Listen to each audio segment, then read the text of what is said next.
Assalamualaikum warahmatullahi wabarakatuh. Perkenalkan, saya Nursam, calon guru penggerak angkatan 11 dari SMA Negeri 1 Tilamuta, Kabupaten Bualemu, Provinsi Gorontalo, akan memaparkan kesimpulan dan refleksi pemikiran Ki Hajar Dewantara modul 1.1 koneksi antar materi. Pendidikan dan pengajaran merupakan konsep yang berbeda.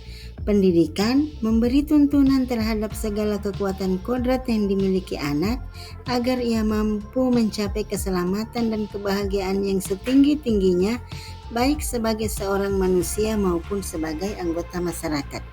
Sedangkan pengajaran merupakan proses pendidikan dalam memberi ilmu atau berfaedah dalam memberi kecakapan hidup anak secara lahir dan batin. Atau dalam pengertian lain, pengajaran merupakan bagian dari proses pendidikan. Menurut Ki Hajar Dewantara, terdapat 5 asas dalam pendidikan, yakni kemerdekaan, kodrat alam, kebudayaan, kebangsaan, dan kemanusiaan. Konsep pendidikan ini pada dasarnya sangat sesuai untuk meningkatkan kualitas pembangunan manusia seutuhnya maupun pembangunan nasional yang bercirikan kepribadian, budaya, dan kearifan lokal bangsa Indonesia. Sebelum mempelajari modul 1.1, pembelajaran yang saya lakukan masih belum sesuai dengan apa yang diharapkan Ki Hajar Dewantara. Saya masih menjadi orang yang selalu dituruti tanpa peduli dengan apa yang dirasakan murid. Saat pembelajaran misalnya, saya belum sepenuhnya mempertimbangkan gaya belajar dan karakter murid dalam transfer ilmu di dalam kelas. Murid tidak memiliki kebebasan dalam menentukan cara belajar dan pemenuhan tugas guru. Saya menganggap murid sebagai objek pembelajaran sehingga proses pembelajaran masih berpusat pada guru. Saya lebih mengedepankan nilai akhir dibandingkan penilaian proses. Penilaian diambil dari aspek kognitif saja dengan standar pengukuran adalah KKM.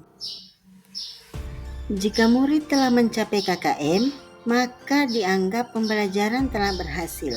Sebelumnya, saya tidak mempedulikan apakah murid sudah benar-benar paham apa yang saya ajarkan, karena fokus utama saya adalah ketercapaian materi. Selain itu, dalam hal pemberian hukuman dan pemberian sanksi kepada murid, saya lebih mengedepankan sikap marah kepada mereka yang tidak bisa memenuhi tugas sesuai dengan yang sudah ditetapkan. Di samping itu juga, saya merasa gagal jika banyak murid yang tidak tuntas atau gagal dalam evaluasi. Setelah mempelajari pemikiran Ki Hajar Dewantara, terutama posisi bahwa pendidik itu hanya sebagai penuntun, maka saya sadar bahwa selama ini saya sudah keliru. Saya seharusnya lebih sabar dan ikhlas dalam berproses. Namun sebagai pendidik, kita ditugaskan hanya menyampaikan ilmu pengetahuan serta mengarahkan murid dan menuntun mereka dengan kebaikan. Selain itu, saya juga tergugah bahwa seharusnya sebagai pendidik harus lebih kreatif dalam menyajikan materi pembelajaran dengan model-model pembelajaran yang bervariasi sehingga murid tidak merasa jenuh. Seharusnya saya melakukan proses pembelajaran secara menyeluruh, bukan hanya dari aspek kognitif saja, tetapi juga afektif, psikomotor, spiritual, sosial, dan budaya. Murid bukan sebagai objek tetapi sebagai subjek pembelajaran. Artinya mereka memiliki kebebasan untuk berekspresi, mengemukakan pendapat, dan berkreasi sesuai model atau metode pembelajaran dan media yang tepat. Selain itu, saya juga harus mempelajari karakteristik murid karena setiap anak dilahirkan unik dengan kelebihan dan kekurangannya masing-masing. Saya harus menghargai setiap karakter murid dan memberikan kesempatan untuk murid tumbuh sesuai dengan kodratnya.